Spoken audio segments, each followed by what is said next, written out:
I'm joined with James, and today we're going to be answering the most commonly asked questions. I reckon this will probably be like a 2 or 3 part series, which we might do one every single week. But how long does it take to rank? It takes, generally speaking now, 7.3 days. 7.3 days, if you've got the correct backlink velocity and... No, I'm just messing with you. It's a commonly asked question in the SEO industry is how long does it take to rank? And obviously, the answer that I hate, which is normally the most common answer, is it completely depends. But it does depend with regards to the competitiveness of the keyword, how much competition that you have, and what your backlink profile looks like, and what your topical authority of your website looks like. So the bad answer is it depends, because there's so many different moving parts to knowing how to rank in Google. Let me throw a spanner in the works, right? Yeah. So obviously prehistoric data is a massive ranking factor. So if you're trying to rank for a new keyword, right, and your business or your website's been going for 5 or 6 years, you've obviously got that prehistoric data. It's going to take a lot less time than a brand new website trying to rank for that really difficult keyword. But would you agree in the last maybe couple years that it's a lot quicker to rank for some difficult keywords? Yes, it is, if you've got the right type of links, you've got technically a well-built site, yep, and you've already got some sort of topical authority. So I'll give you an example of it. If I was a large mortgage broker and I was scaling out, wanting to try to rank for a mortgage broker in a specific area, then it would be a lot easier for me to rank for a mortgage broker in London, right? If I already had lots and lots of content about what the existing mortgage rates are, interest rates, all the lenders of what you can do. But if you didn't have all those pages and you didn't have the backlink profile and a well-built website, to go after the mortgage broker in London would be nigh on impossible to rank for until you started to build that up. Yeah, definitely.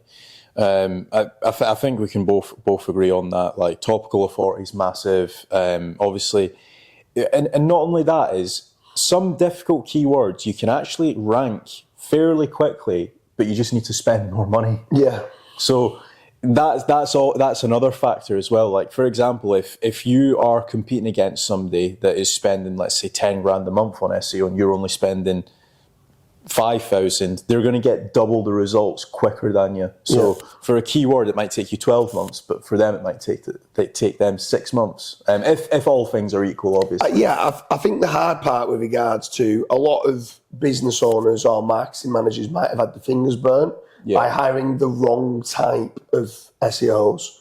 So if you get a good SEO and they understand what is needed, then generally speaking, the more you spend, they'll buy quality backlinks that are relevant, right, that are powerful. And those backlinks will move the needle and help them. And if they don't get certain things like backlinks, have a well-built site, and have good quality content, they're not going to rank. Yeah. So if they're trying to cut corners and only spend 500, 1,000, even £2,000 a month, it's going to be a slow burner for them to rank. They need to understand it's probably going to take years for them to rank. They want to rank faster, they need to spend more. To spend more means they can get more content, more backlinks. But the right type of content and the right type of backlinks is key. So we've obviously been talking a lot about backlinks and acquiring them. And one commonly asked questions that I constantly get is building links ethical? Is it going against Google's T's and C's? Are you going to end up burning the website in 12 months by building links or acquiring links? So I'm partially biased because I'm an investor in Searcheroo, right? But to give the right answer is you could have one hat on that basically says it's unethical because it's against Google guidelines. But the way that Searcheroo does it, which is a company that we've both invested into, is the way that Searcheroo builds the backlinks is by genuine outreach. So, okay, there's times when money might be passed to pay the journalist or pay the editor to upload the article, just like you'd pay any sort of freelancer or any sort of company or contractor to do a job.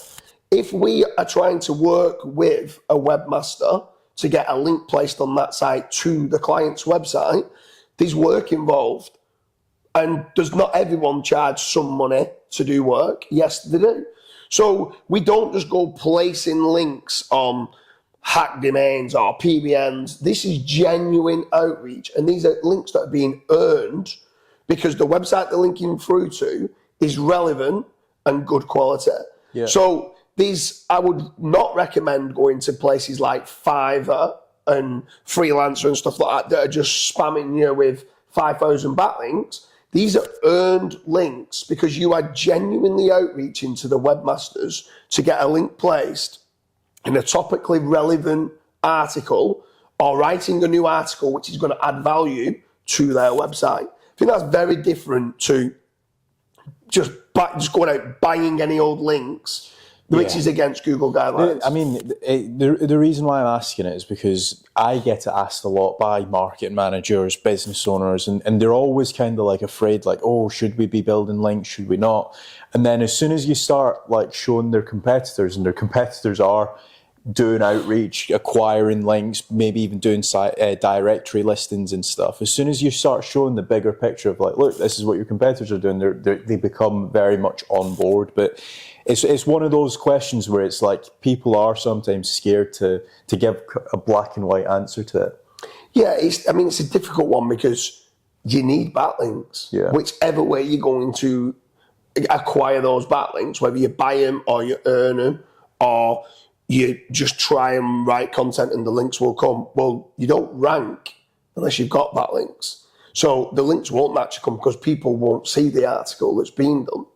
So it's one of them that you've got to be making certain that you do in the 3 pillars, which is technical, content, and backlinks. And the backlinks is probably still the most important ranking factor that there is out there. Like, now you can start scaling content a little bit with AI and stuff like that. So what's the one biggest differentiator factor is backlinks. How many votes has that website got? So it's key. Yeah, so now another asked question is topical authority. What is it and how would you do it for, let's say, a cleaning company? So topical authority is if you try to write one article on a subject, you will struggle to rank for that article. You need lots of articles on a given subject that might be all closely related and categorized. So for carpet cleaning, it could be that, let's say you do carpet cleaning in the northwest of England, you might have a page for carpet cleaning in Manchester, carpet cleaning in Liverpool, carpet cleaning in Cheshire, and different places of where you do carpet cleaning. So those are deemed as local area pages, pages. Served area pages. Yeah. So that's where you're willing to work. Right? Yeah. So that's one style of page. Yeah. Then there's blog posts. So how to remove red wine from my carpet. And in that article, if you was a carpet cleaner and you was trying to sell your services going to go and clean it, you'd probably, in that article, the source context of that article specifically would be, this is how you do it, but you try and make it as complicated as you can. And then you say, or you can just hire us, who's an expert at carpet cleaning. Yeah. So that's more of a blog post. It's an informational article that's hopefully going to lead to business that you're going to secure. Mm-hmm. Then after that, you've then got how to remove blood from a carpet.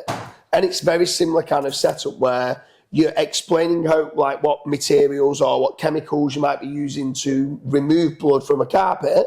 Yeah. Make it sound relatively difficult, but then move on from there to say, we can do a done-for-you service. So there's all these different ways of being able to build up topical authority. But if you see, every article that I just mentioned was related to carpet cleaning. In time, Google starts to say, these are an expert about carpet cleaning. Yeah. So you've obviously got the local areas pages, so like Manchester carpet cleaning. You've got the blog content, or some people also call it long tail keywords as well. And then you also have the service pages as well. So like which services you actually provide as a cleaning company. So For example, rug cleaning might be one. You might have oven cleaning. You might have commercial office cleaning. Yeah. You need to build the bigger picture. You can't. The days of just uploading one page or one service, or having one page listing out all of your services and thinking that one page is going to rank for everything. Yeah. That's not the case, unfortunately. It's very important for people to understand that every service will have a different intent, and if it's got a different intent, and if you search for that keyword and it brings back a different set of results specifically tailored for that service that you've looked for, you need a different page for it. If you've just got one page saying we do this, and this, you're not going to rank for it. You need to split those pages up where it's got a different search intent. Yeah, I agree with that.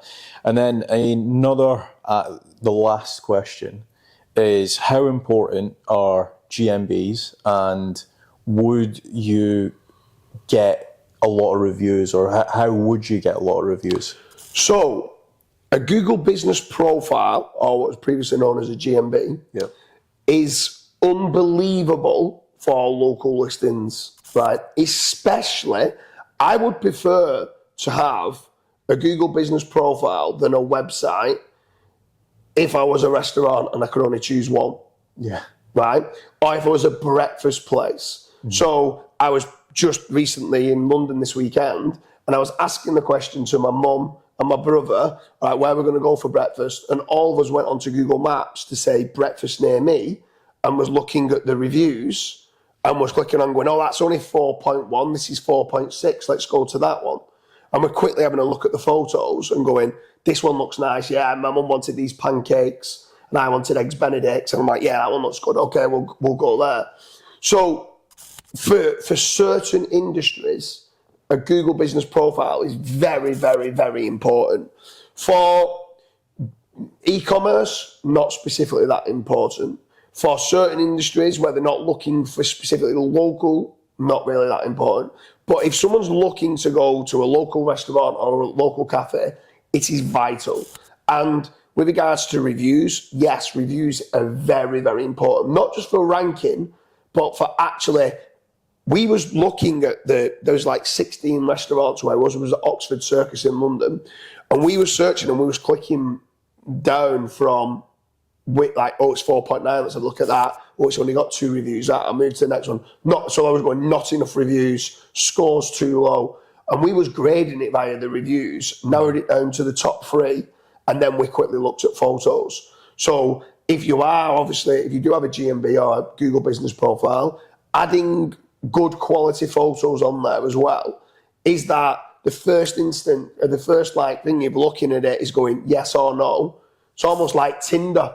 Yeah. Are you going to go there? Are you not going to go there? Do you know what I mean? You've got to look at it. First few photos, oh, that looks really nice. Right, okay, we'll go there. So yes, for local listings, I would highly recommend a Google Business Profile.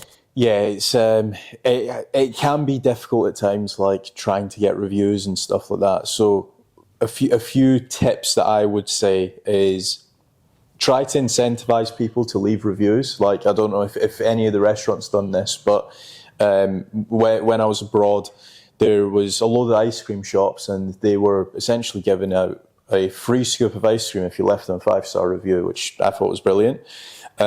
So you can do stuff like that. You can do email blasts. So some of you guys watching will have got a load of clients that you have worked with over the years. You can essentially just send out an email saying, hey, Lee, can you please leave me a review? There are certain, obviously, templates and stuff like that you can do.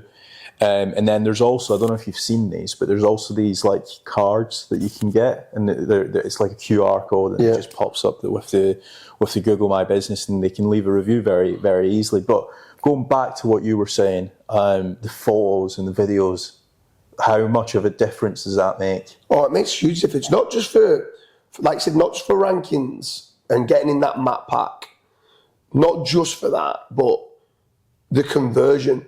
It's that for me is conversion rate optimization. Someone's going clicking onto it, they're quickly looking, going, oh yeah, they look good, right, I'm going to go there. So from a conversion rate, photos and videos are important. Something else that I'd recommend as well is check out the link in the description, because we've actually done a video together of the best ways of ranking a GMB or a Google business profile, I highly recommend you checking out, watching that video as well. Yeah, I think it was a 25 or maybe even 30-minute video talking about how to optimize your Google business profile. Yeah, it was quite an in-depth way of someone who's looking to do it in-house. Personally, I'm always one of them that I prefer outsourcing. So I prefer to, if I'm an expert and I'm a plumber, I just want to do more plumbing work. So if you want to, I would strongly recommend in hiring a Google business profile expert to carry out these works. Get your photos, optimize the photos, upload the photos, upload the videos, start doing some posts on there, and lots of other things that basically is covered in the link of the ranking factors for a Google business profile. Yeah, so that has been episode 1 of the SEO commonly asked questions. If you guys do want your questions asked, make sure to leave it down in the comment section below. And if you guys want a free 15-minute growth strategy call, make sure to check the link in the description. Yeah, definitely. Make sure you leave a comment down there. Ask us some questions. We can ask it in the comment. We can answer the questions in the comment section, but also we can do a follow-on video. Any other questions that you have, we'll do a follow-on, and then we'll do a little mini series of the most common questions to do with SEO.